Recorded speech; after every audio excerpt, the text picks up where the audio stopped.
lot of gall telling federal workers they need to justify their existence. Do we really need to tell someone who has landed planes at O'Hare 6 days a week for years now to justify their existence? Do we really need FBI agents who risk their life to keep us safe to justify their existence? People who, uh, look at and inspect milk, eggs, and all sorts of deli meat, for example. Do we really need them to justify their existence? The very acts do. We were just at the Veterans Hospital in Chicago, Jesse Brown. We really need to tell the doctors, nurses, and caregivers there the great work they do. We shouldn't make them justify their existence. We should just be thanking them. Of course, I started my governmental career working for Region 5 US EPA, and we thank them every day for the work they do to clean up hazardous waste dumps and uh, protect us, work for clean air and clean water, and understand some of the issues we're not touching on nationally as much as we should, such as climate change. So you justify that versus Elon Musk. Elon Musk, who's got tens of $billions in grants and subsidies from the federal government. He's the one who should justify his existence, particularly the horrible work that he's doing. So I know we're deeply concerned about the actions of the president from his first day when he pulled us out of the Paris Climate Accord to destroying agencies like USAID and the scores of other agencies and work that's critical to our country and keeping us safe. So, what I want to stress with folks is there's some themes that we need to focus on and concentrate on. Make sure that when we talk to other people, they understand exactly what's taking place. One of the bottom lines that we need to tell folks is everything is going to cost more under Donald Trump. And at home, internationally, we are less safe, and we're moving that direction in a hurry. So we'll get to a lot more things, but I'm going to let Ed introduce himself and start on our host of questions. But thanks again for joining us. Thank you, Congressman. It's really great to be with you all tonight. And I want to thank the Congressman and his staff for giving me the opportunity to be here. For those of you who don't know, my name is Ed Yohnka. I am the Communications and Public Policy Director for the ACLU of Illinois. And as part of the ACLU, we have been working since day one to confront Donald Trump's attacks on our Constitution, on our constitutional system, and on the most vulnerable among us. For example, we filed a lawsuit on day one challenging his attempts to roll back birthright citizenship. And even as late as today, we filed a lawsuit to challenge his attempts to end DEI efforts in our public schools across the country. We elected a president, we didn't elect a king, and we intend to hold Donald Trump accountable as we move through all 4 years, just as we did before. A couple of housekeeping matters as we start this evening. The congressman and his team in advance have received more than 500 questions from all of you about a host of issues. You'll see that they fit into a number of different areas. We've grouped those together. We're going to sort of take them in kind of bundles and in areas as we move through the night. So I'll be reading through the questions, and then we'll get feedback from the congressman. And hey, because I believe in free speech, I'll probably jump in now and then with some thoughts from the ACLU perspective. There is a chat feature where you can communicate with the congressman's staff during the course of the night if that's needed in terms of any technological problems you're having, or if there's an issue that's especially burning for you. We're going to try to answer as many questions as we can, but I can promise you we won't get to everything. But as you heard from the congressman, there'll be further opportunities for us to have conversation. So let's jump into this. Congressman, about 1 in 5 of those 500 questions that I mentioned that came to you in advance of tonight are really about how you and your colleagues are thinking about pushing back against Trump and his executive orders. So here's just a couple questions I think that kind of best illustrate that. Jennifer Fardy from Chicago asked, how are you acting to slow down or stop the dangerous Trump agenda? How can your constituents act to help slow down that dangerous agenda as well? Katie O'Brien from Chicago said, from revoking birthright citizenship to calling himself a king, it feels like Donald Trump and Elon Musk are literally trying to overrule the Constitution and overthrow our democracy. Do you agree? And what can you do to stop it? And what can we do as constituents to help? And then Marie Bush from Arlington Heights picked up on the same theme and asked, are any of your Republican colleagues trying to, are any of your Republican colleagues starting to push back against Trump and or Musk on anything? And are you trying to discuss any of these issues with them? So we'll start with that batch of questions. Sure. Remind me of which ones I might have missed. First of all, I agree, and it's not like we didn't have warning what this president was going to do. When an autocrat tells you he's going to act like an autocrat, maybe you better believe him. The best indicator of future performance is what you've done in the past. So, as we saw the tail end of the last Trump administration, I was in the chambers on January 6th. Without the courage of the Capitol Police, I'm not sure our republic would be here. I'm certainly in question whether I would be here. So I think that was a good indication. In addition, if it wasn't for some brave people in the Justice Department pushing back, and other people in the military, what President Trump would have done to try to overturn that election is pretty scary. But we're seeing it play out now. Think of this as a president on a retribution tour who thinks that he has a mandate to act like a king. And unfortunately, too many of my Republican colleagues, while occasionally speaking out, they haven't used that vote yet to leverage making the president act more appropriately. So, being in the minority, let me say there's two main things each member of Congress has that we have at our disposal. It is our voice and our votes. So I'll begin with our voice. I have some experience with this. Under the Obama administration, I think I was on national TV maybe 4 times. Under the first Trump administration, on the Intel Committee, I was part of the investigation, the first impeachment of the president.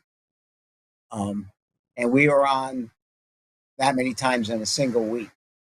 So what was important then and what's important now, and when you see me talk about this on local and national TV, you're going to see two main themes. One is, I think, reflecting the righteous indignation, the anger that people have about what's taking place, right? And not just going on the same media over and over again. There's people talking about doing town halls in Republican districts. The variation that I tried then and I'm going to try now is to go on news shows where we think a lot of people who voted for Trump are watching and try to help them understand and push back against the extraordinary number of lies that are being told by this administration, particularly the president. Clearly, when this president gets in the room with the truth, a fight breaks out. So, we're going to set the record straight with those folks, and we can't leave that field open to them to continue those lies. The other thing we do sometimes is when you see me talking sometimes in a calmer, more moderate way, appreciate the fact that in the first term, when we were talking about impeachment, I didn't think of the Senate as the jury. I thought of the American people as the jury, and particularly swing voters in swing states. How to convince those people what those problems are. Try to use some degree of empathy to appreciate whatever reasons they had for making the choice they did for president and trying to correct that. In the meantime, rallies, town halls, community meetings, floor speeches, as much press as I can possibly do on every medium that we can do. The second real strength we have is our votes. As you know, the votes in the House are very close. There's sometimes two or three votes uh, that they're in the majority, given their inability to govern typically. And the funding the deadline right now is March 14th. We are pressing to force them to come to us to fund the government. We're forcing them to come to us to, correct the mistakes that they've made, unfreeze those assets, those funds, uh, put workers back to work, and a whole slew of other things that we want restored, including USAID, and the list goes on and on. Uh, so, you know, the harsh truth is if the Republicans are disciplined and they have all the votes they need in the House, it's going to be harder to stop them. But we do communicate with our friends, and we do encourage those who have spoken out. Mr. Bacon, Mr. Fitzpatrick have disagreed publicly with the president on Ukraine. You're starting to see others in the closer districts tell the president that they're not going to vote for extraordinary Medicaid cuts. Everything is talk until it actually comes to the vote. We have yet to see a Republican stand up and vote the opposite way. I just want you to get the extreme example of this. In the last vote last year, there was an agreement, bipartisan, bicameral agreement, to fund the government. As you know all too well, Elon Musk, the richest man in the world, injected himself into this and threatened Republicans with primaries. And as a result, they all backed down. So fundamentally, I'm going to use my voice and my vote to the extent possible, urge my colleagues to do the same thing. I'm in meetings. I was in a meeting today with the caucus, and they were unified last week when it came to the first round of bills addressing reconciliation. The Democrats were, and I think we will be again next week. But that's our task ahead.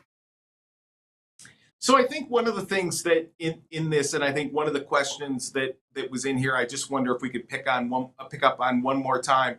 What do you think are the things that constituents can do to send a message to you, to your colleagues, and others about sort of resisting this creep towards a monarchy, as it were? What does that look like from your perspective? I think first the thing I need to talk about is almost on a personal basis. I can't tell you how many friends and family and staffers, people in the district who come up to me, and you can see this is having a real toll on them emotionally and so forth. And some of them are reacting as a result of this stress to withdraw. So part of my Yeah. message is a personal one. Uh, Take care of yourself, take care of each other. Don't watch the news 24/7. Take a break from it. So I know this isn't a direct answer, but it is a way to cope with it. And it's something even the members have to do. And that is uh, take a break from it, stay healthy, get your sleep, eat well, exercise, have some fun, break away from it. But please don't disengage. So many of the people that I speak to are folks who take care of other people in one way or another. That has value, not just to you, but to the people you're taking care of. It sends a message to the rest of the world that these issues matter. During the first Trump administration, we saw a lot of the things that were falling apart. What state and local governments made up the difference, charities made up, individuals, even some corporations did. You're talking about climate change. So, keep engaging, stay involved, and keep informed. The other part is talk to people who disagree with you. Obviously, it's better if they're in the states that voted for Trump, but talk to your friends and others, engage in those activities and letting them know how you feel about this, educating them again as to the truth of what's really taking place. Don't stop calling my office and other offices and let them know how you feel. You should always engage with the White House. You can contact them directly and other lawmakers as well. So, look, there's going to be a lot of work to do as time goes on. Pace yourself, engage, but I guess I'll say I felt the same way after the election, after that first Trump presidency. I was down, I was dragging, but I've never been more energized. I recognize now, as all of you do, that the fate of our republic is at hand. And I don't want you to think that one person can't make a difference. One person can. That's the way it's always worked. Yeah, I think that idea of continuing to be in community is so important because otherwise we just cede the field to the anti-democratic forces. Um, a name that got mentioned by you and a name that we're hearing a lot about is Elon Musk. And so the sort of the next group of questions that were the most common has to do with Mr. Musk and his Doge group. Even Rizuli from Arlington Heights asked, "What are you doing? Uh, what are you and Democrats doing to stop Elon Musk and other non-elected officials from accessing our private government data?" Leah R. from Chicago asked, "How are Dems pushing back on Trump and Musk stealing the power of the purse from Congress? How can we fight against Republicans' cruel and fiscally irresponsible budget?" Sure. And Ed, I want you to join in with me as I finish in terms of some of the limitations we have. As you know, bizarrely, members of Congress, the minority party, does not have standing to do the actual filing of lawsuits to stop Musk from many of these. That's why it's organizations like yours, state and local governments. Our attorney general has been awesome, working with our governor, working with other organizations. We're starting to do Friends of the Court amicus briefs. I was just signed on with about 200 other members in our first amicus brief. So much as we'd like to, we can't sue directly. And it gets back to the issues of our voice and our vote. There are bills that are starting to be introduced. We just signed on to the Taxpayer Data Protection Act, which will stop Musk from dealing with his conflicts of interest and national security clearances. And there are other bills relating to the privacy concerns that people have raised. We talk about Musk all the time in our press discussions. And I want you to realize this stuff's starting to pay off. I want to read the polling. In November of last year, 47% of Republicans said they wanted Musk to have a lot of influence. That's now down to 26%. Musk polling is tanking. There's a whole lot of reasons to go after him and talk about it. There's always more than one reason you should talk to the people about why Shalom should be a concern. For Musk, it's a billionaire who has nothing to do with your life. The person who gets tens of billions of dollars in government contracts is never accountable for them, has horrible conflicts of interest. This is someone who is gutting the agencies that are investigating him. X Yeah. is starting a pay program, as you can detail a little bit, right? That would naturally investigate and coordinate him. And so he doesn't want the agency responsible for that to even exist. So there's a whole lot of weapons that we have in terms of helping the American people understand the threat of Elon Musk and unelected.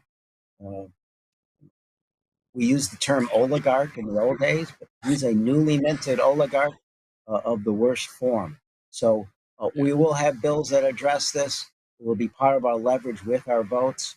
And we're going to talk about Musk all the time. So, and I want to just add, in terms of thinking about that, the ACLU has filed a whole range of FOIA, Freedom of Information Act requests to try to just discover what it is that this team is doing. I suspect that they will not respond to those, and you'll see litigation around that. And one of the purposes of that litigation is to shine a light on a lot of that activity so that you all in the public can understand what it is that's actually taking place. Congressman, you mentioned the conflicts, and it's interesting because that is actually the next sort of set of questions I wanted to turn to.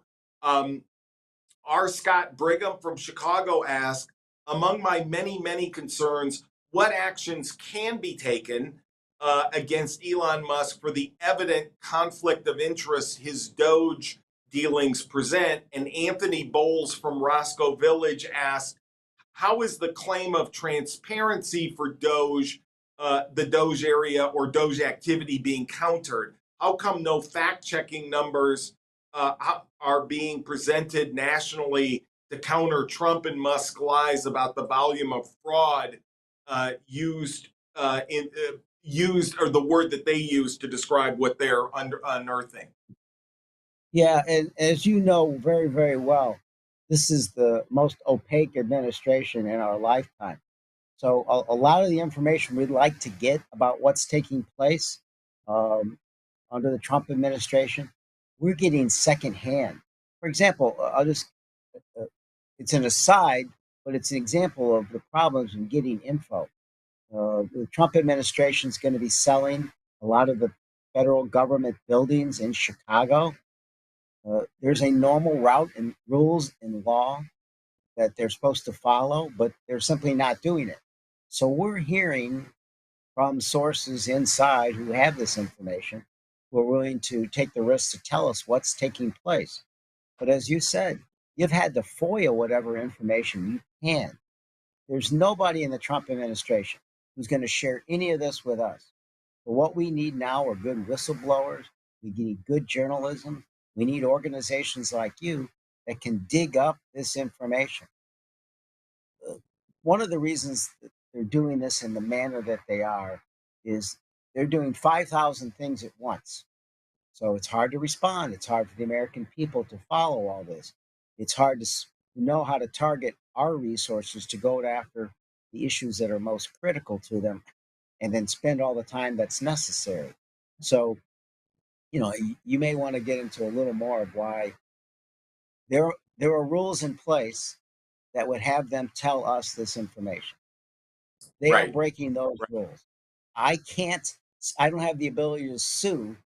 So I'm now dependent, and that's why you're with us tonight, is to remind people that without organizations like you and others that are, competent and thoughtful enough to do this, the short answer is all we can do is explain to the American people what's happening and hope that we can get the best information from whatever source is necessary to make sure the public knows this isn't about cost cutting. This is about corruption. They're not saving you any money. When they fire inspectors general, they're being opaque because they don't want you to see what's happening. They don't want to uncover the corruption.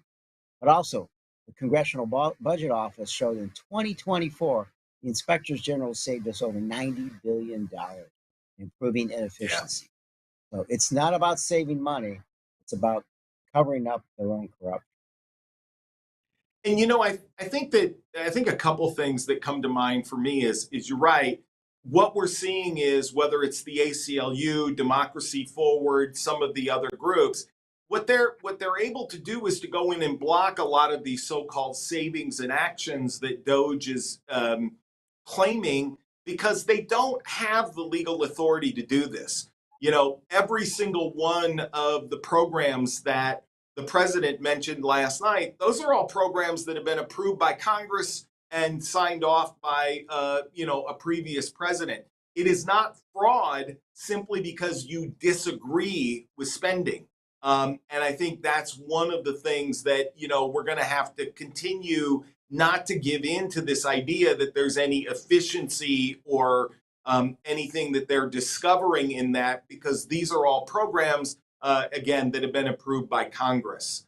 And look, and I I don't think want the other people to get thing, I don't want people to get too discouraged. I mean, one of the things I want you to let people know is we have had victories in the court. yes, Finish. yes, Sorry for interrupting. yeah, Finish your thought. Let folks know. yeah, Hey, we've no, had some victories. What are those? well, that's really a great point. So, what we're already seeing, just let me start in terms of Doge. What you've already seen is, rulings that don't allow them to fire the inspector generals in the way that they've done it. It may be that there is another process; it's longer term, but at least there's been some halting of that. The Supreme Court just this morning ruled that the USAID funding cannot be eliminated in the way that it was and has to continue to go out. Uh, Likewise, you've seen in firing of federal employees or independent board members, courts block those activities simply because the president or an outside agency like DOJ, a so-called created agency, just doesn't have the power and authority to do that. But even in instances like, the attacks on birthright citizenship that was literally blocked within the first 24 hours of the executive order being signed. You saw, the attack on transgender youth through trying to ban healthcare to those patients, that has been blocked by not one but two different courts. So, we're seeing the seeds of this, that once we can get into court, once we can, sort of put them under oath and make them tell the truth, that one of the realities is that we can at least begin to block many of these unconstitutional acts as we're working at getting more information released and letting the public have more access to that to understand the full scope of what's going on. Sure. And, back to the issue that was raised earlier and applies to all these questions of our Republican counterparts.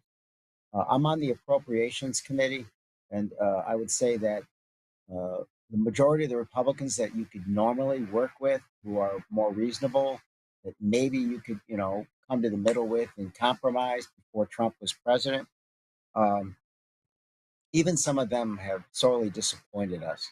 You mentioned the Yeah. 14th Amendment and birthright, Article 1, power of the purse resting with Congress. Uh, the chairman of the Appropriations Committee, who is a guy you normally like and respect, but even he said he thought our spending bills were advisory, basically ceding authority and power of the purse to the president of the United States. And if that's what you're going to do as a Republican Party, you might as well stay home because that's the ball game. Let me pivot to another area here, which I think I would describe sort of as kind of a dismantling of the post World War II world order, and issues, some issues related to that under this presidency.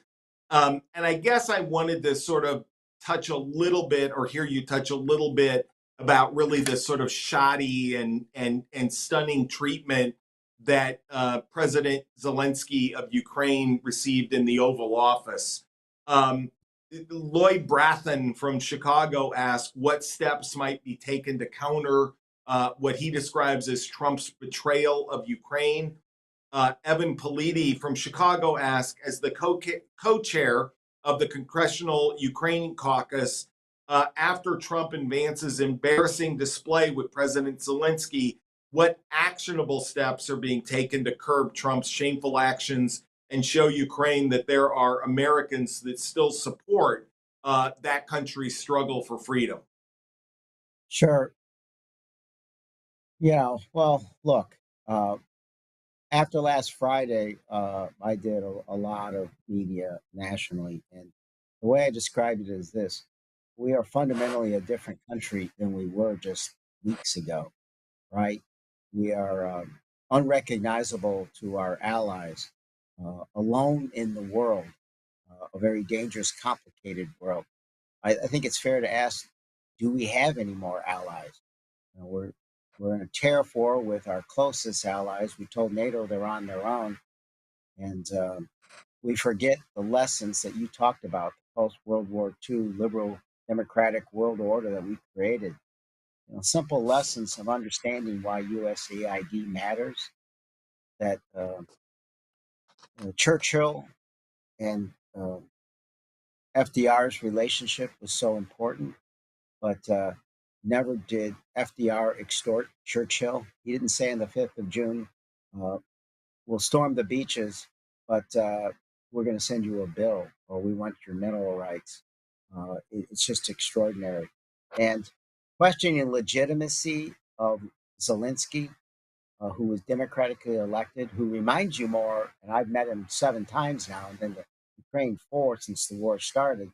He reminds me more of Churchill and not questioning the legitimacy of Putin, voting with Putin in the United Nations, stopping the military aid and the intelligence aid, tipping the scales in favor of the enemy.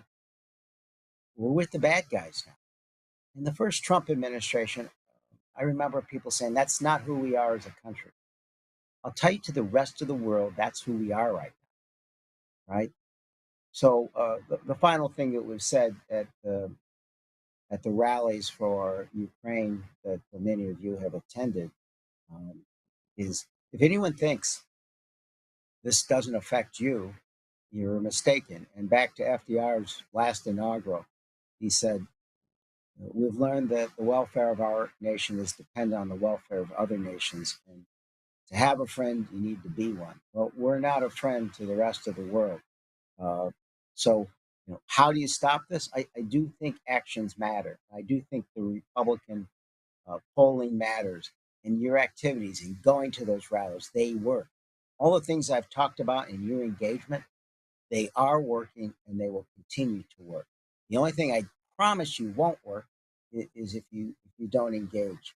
So this is the fight. It's the reason that we need to fight. It's the reason we fought the Second World War, and our own uh, safety depends upon it. Finally, General Milley and Secretary Austin said it best. If we don't stand up to Putin's aggression, we'll be inviting more blood to be spilled, and we'll probably have to double our own defense budget. So, not something we want to engage in. We want peace. The Ukrainians desperately want peace. They don't want it in a manner that would be an effective Russian victory. Let me pivot back a little bit to some of our earlier discussion. You talked about using your voice and your vote. I've talked a little bit about the work that the ACLU is doing. And I want to just highlight a couple of questions that were received ahead of time that raise a very troubling sort of question, and talk about these for just a minute. Joe Mazinski from Schaumburg asked, if the courts rule against Musk and Trump and they ignore the rulings, what do we do then? And the second, from Marie Cummins from Chicago, said, we are in a constitutional crisis. What are you doing to preserve the powers and functions of the legislative branch of government as Musk, Trump, and various cabinet members quickly take over and tear apart the powers of Congress? What can we do to protect we the people? Congressman, if you'll permit me to sort of jump in here Let me say on. one thing. Yeah, let me say one thing, and I want you Sure. to speak to the bulk of this legally. What to do if they defy the courts? I'll say this: I think there's an example that you may speak on as well in Israel when Netanyahu went after the independence of the courts. There were national protests, right? Extraordinary action across the political spectrum in Israel that forced Netanyahu to back down. Uh, these are issues that we're facing now. We are already in a constitutional crisis. We are there. Everything that we cared about and who we are as a country is at stake. Your actions work. You can become involved. You can engage in these organizations and these protests. Indeed, you must. So they will and can work. We've seen it affect polling already. It makes it tougher for Republicans to continue to acquiesce and give up those constitutional rights. But please go on about what Yeah, happens from a legal point of view. yeah. Yeah, thank you so much. So first of all, I want to agree completely with the congressman. We are in a constitutional crisis. Um, that it is clear that this president thinks that he is a king. The meme from the White House is not a joke. That's how they view things. He thinks he can order and create policies at the federal, state, and local level, and that anybody who disagrees with him can be punished by his Justice Department. His friends and those who, buy his Bitcoin can be rewarded. And the courts effectively are there as a tool for him to use in advancing his power. But I think if we, maybe even when we get to the moment that the administration is clearly in violation of a series of court orders, if the Supreme Court, which he usually views as a friendly forum, as they did today with the USAID funding, confronts him or challenges his view, and they say they aren't going to follow that, I think that's when we really do have to look beyond the legal to where we're at in terms of people power. That will be people going to the streets. That will be people organizing around elections at the state, the local, and the federal level to put a check in place against a president who thinks that they're a monarch. We sort of famously talk about this idea of the courts being, the least scary branch of our government because they don't have, power to sort of enforce their orders. And we've relied on the fact that people are going to respect that. This is not someone who respects those things. And so I think while we're using the courts, while we see them as a vehicle for addressing the wrongs and the constitutional harms that he's doing, I think we have to at the same time be ready for that kind of people power, which goes right back to, I think that this theme that the legal challenges are a short-term goal. It's really engagement, it's education, it's information, it's understanding, then and willingness to take action that's going to get there in the long term. Look, and I think our viewers here get that, and they recognize that that crisis exists. I think part of that is what you said with education, but I think part of it is there are people who just can't imagine that this would take place. Well, January 6th never could have taken place. And the vice president seems to be urging the president, quoting Andrew Jackson, tell the chief justice, you have your order now, enforce it. There are legal mechanisms when an executive branch defies the court, the contempt proceedings. But again, for the most part, they're enforced by the same administration. This is arguments and concerns that go back to the Federalist Papers, not to go too much into the weeds. But the fact is that threat has always been there. We lived it under Richard Nixon. So in the final analysis, that power we will do everything we can legally in Congress. And we will use our votes and our voices to leverage every way we can. But this is going to, and it is now, a people issue. And we call upon you to act because it can work. And, one of the things I also just want to add on, I guess, to round this off, I think there's a tendency to view these issues in kind of silos, right? There was a big hearing in the House Oversight Committee today with the mayor of Chicago talking about immigration policy. And you're going to read lots of coverage tomorrow morning in the newspapers or online about immigration policy. We've seen lots of reporting around the attacks on transgender folks across the country. And I think there's a tendency to sort of think of this as being limited to that. I think the important thing to remember is this administration is trying to break our structure of government. And if we don't keep that in mind, if we aren't attuned to the fact that at every step, that's what's happening, I think that's the thing that that's where we could run downhill very quickly in terms of giving up our democracy. And I think that's why it's important to pay special attention to what happens after these court orders and to be ready to respond as a body politic as these issues come up. And this is as good a time as any to mention, you mentioned the trans community. Yes. If we saw during the campaign and the aftermath, this is the Trump administration's favorite scapegoat, right? All the problems of the world they seem to blame on one small community who never did them any harm. I just want to make it clear, we should never abandon our friends. And that's not how you succeed. There's a strength in our diversity and a strength in our unity. and the two go hand in hand. So you're referencing how things can succeed. The worst thing we can do is leave anyone behind at a time when the president is targeting uh, certain communities. We need to stand together.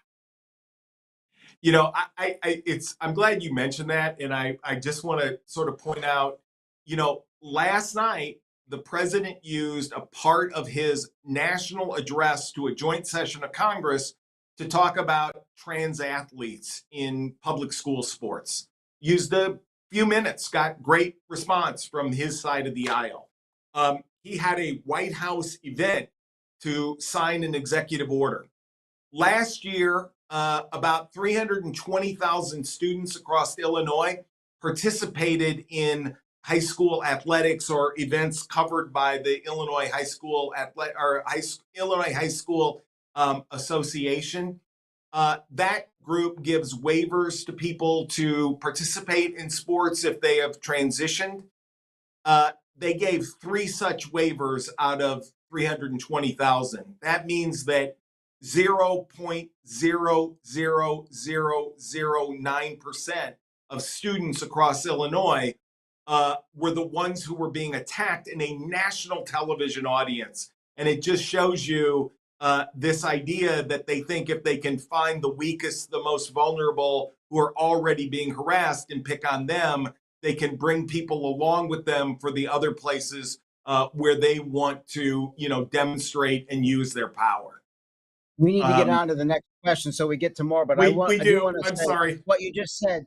The president spoke longer on that issue in 100 minutes.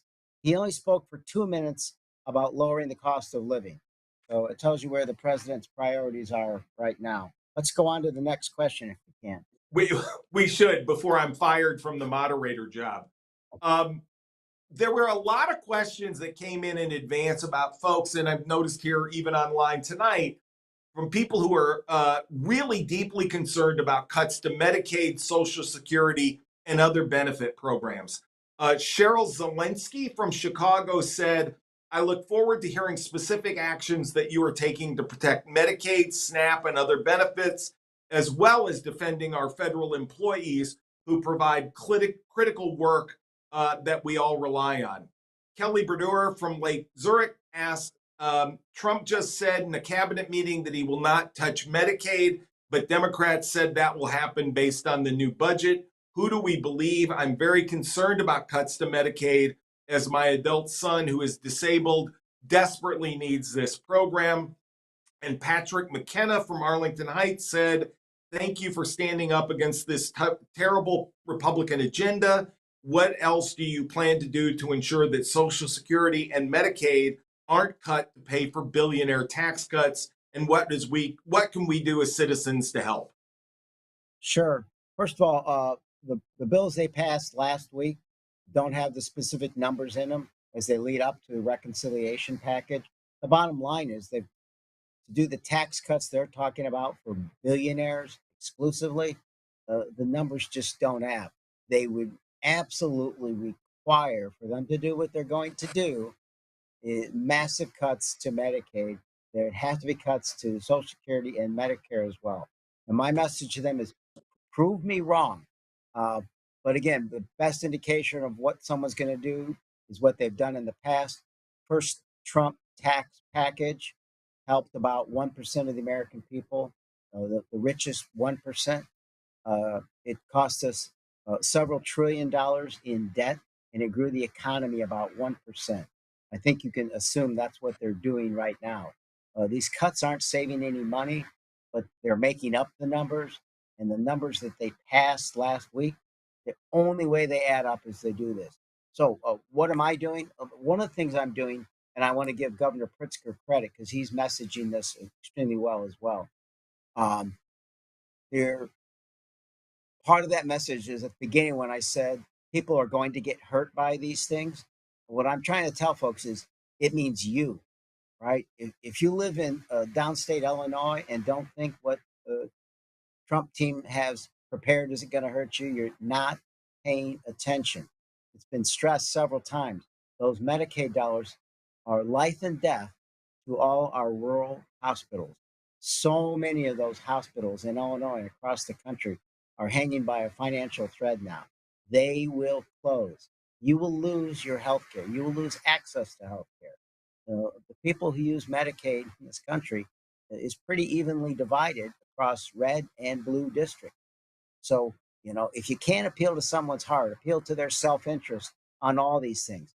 Well, that's one of my key strategies when I message is I'm talking to those folks who are blindly supporting the president still, not recognizing that he is lying to them. And it's in their interest to speak out against this and encourage my Republicans to do the same.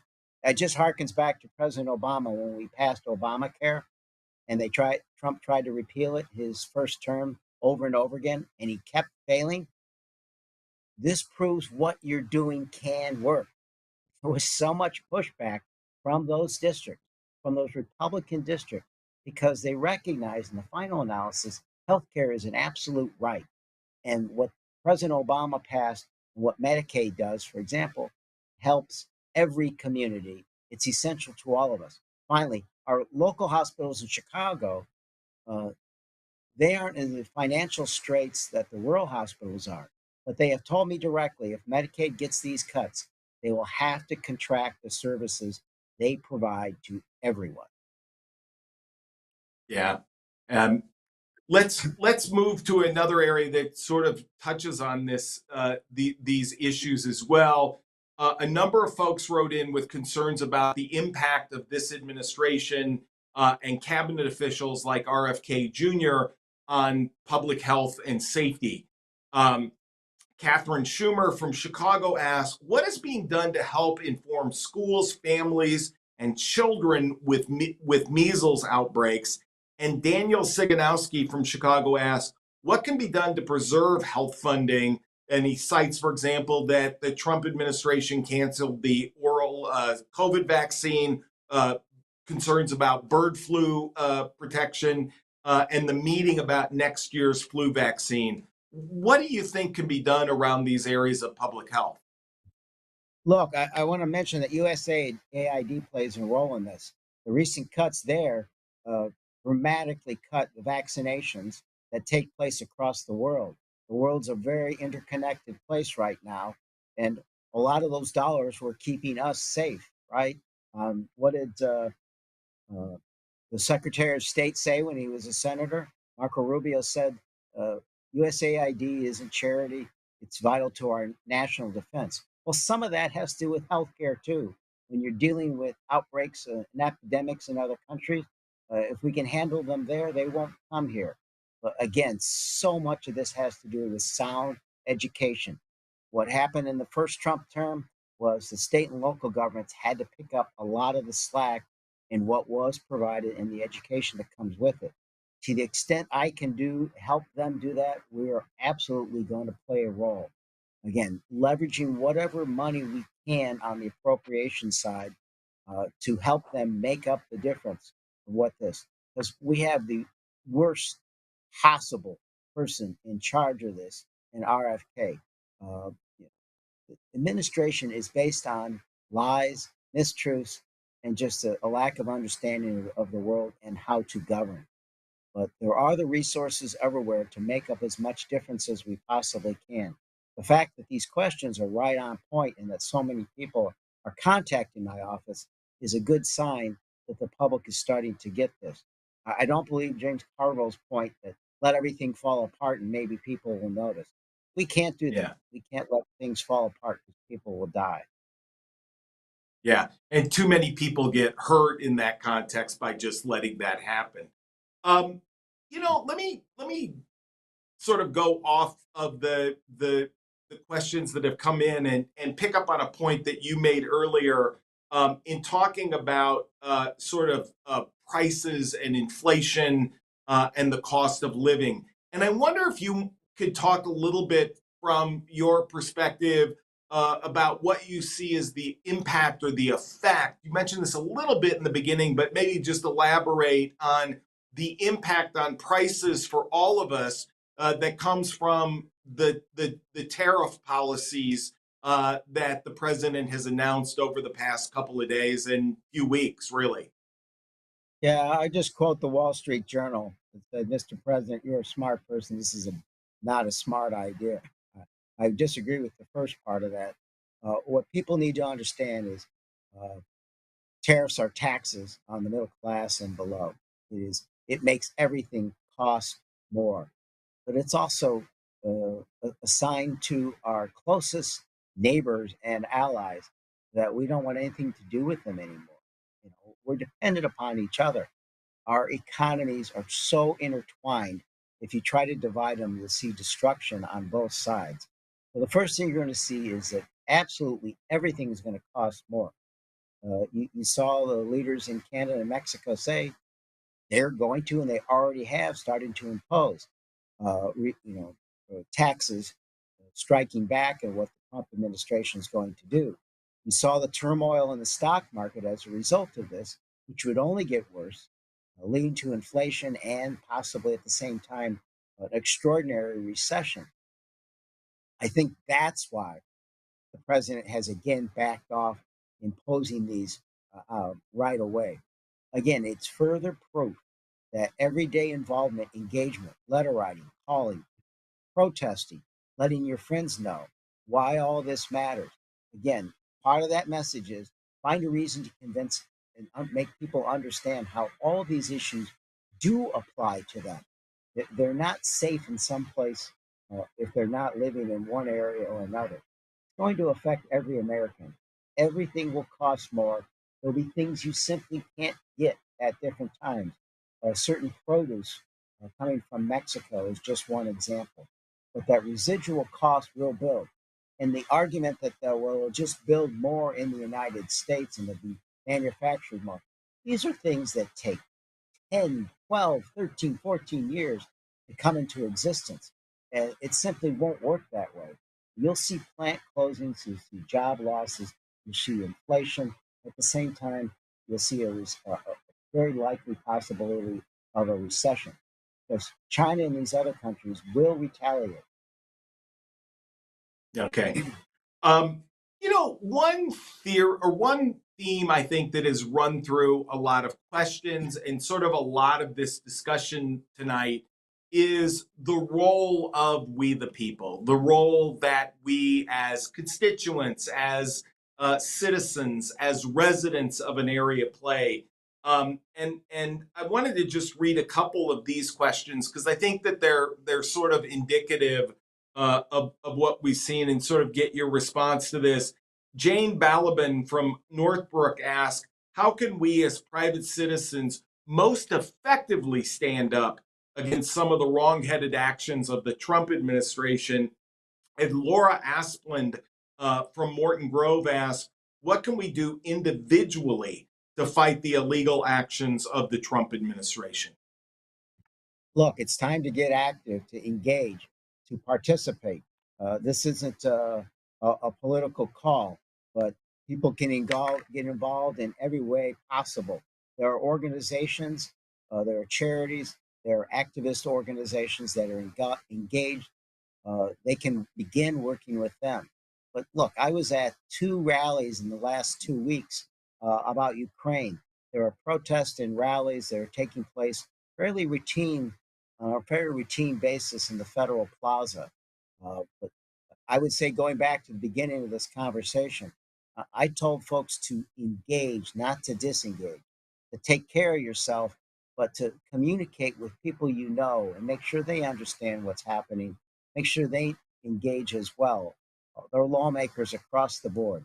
And again, it doesn't we'll accept all those calls. We want to hear what people are having to say.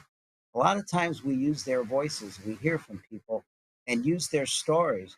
We had a pediatrician in Chicago explain with the ICE raids that young people were canceling their appointments. Parents were canceling their appointments for their kids. So this is all things when I talk to the national media, I share with the American people, particularly those who I'd like to think have still an open mind on this and we can change their mind. So there's any number of ways that you can be engaged individually with your friends, with organizations. You can go online, you can call the White House. You know, all the reasons that there were protests in the 60s. I would argue these are far more important now, that our democracy is at far greater risk than it was then. Obviously, were fighting a war we shouldn't have been in, Vietnam, but the real threat to who we are as a people in a country is the greatest it's been in my lifetime. Uh, so we're in that constitutional crisis, and all the for those who don't believe it can happen here, it's already started to happen here. We have a president who's moving toward an autocratic regime, and all hands on deck now. This isn't a spectator sport anymore. And let me add one thing. I think from our perspective at the ACLU, across your district, not in the city of Chicago, but across your district on April 1st, there are going to be local elections, and I would argue that those elections matter more now than ever before. And you should figure out who's running in, for your town councils, for your school board, for your library board, for goodness sakes. Those are the groups that at the local level are gonna decide whether they're gonna stand up to this regime or whether they're going to capitulate and start looking at things like changing curricula and banning books, and doing things of that nature. I think those kind of local actions where you're more likely to see someone in the grocery store who's making that decision, than you are to meet someone from the White House. That's So, right. Look, and Congressman, we have a the turnout in those local elections is often yes. pathetic, and they play a role that's so vital. And if they don't think that the extreme far right organizations and individuals aren't running for those to try to take over, they're just sadly mistaken. Uh, I speak to schools all the time, engaging in that vein and talking to people, making them understand you don't need to graduate from high school to get involved. You don't have to wait till after high school or college. You can get involved at any age in your community to help out. And it doesn't matter if it's just working at the local food pantry, which is just fine, to also engaging in uh, public protest about what's taking place. You have This world's going to impact you a lot more than it will Ed and I. What did Obama say about climate change? You're the first generation to feel its effect. You're the last generation that can do anything about it. Think So about it. now it's time to step up as well. I suppose we So, should be getting ready to sign off yeah, too. we have about a minute. We have about a minute left, so I'm going to turn it over to you to do a close. I could go on like this all night, but I won't. Look, bottom line, my office is here to serve. Our number is 773-267-5926. We want to hear from you. We also want to continue. I begin all my community meetings by telling folks the first thing we do is basic services. But we also can tell you what's happening in Washington, D.C. You can go online and engage in any number of our outlets on our social media platforms to let us know what we're doing. Tell us what else we can be doing. Invite us to your meeting. I go to small, big, large community meetings. But look, folks, it has been a pleasure and honor serving you, and I appreciate this. Let us know how we can do things better. I want to thank Ed for the great work he does and for hosting tonight. Stay tuned. We're going to do another one of these with our friends at Indivisible. Uh, and what is the expression? All fired up and ready to go, folks. Thank you all very much.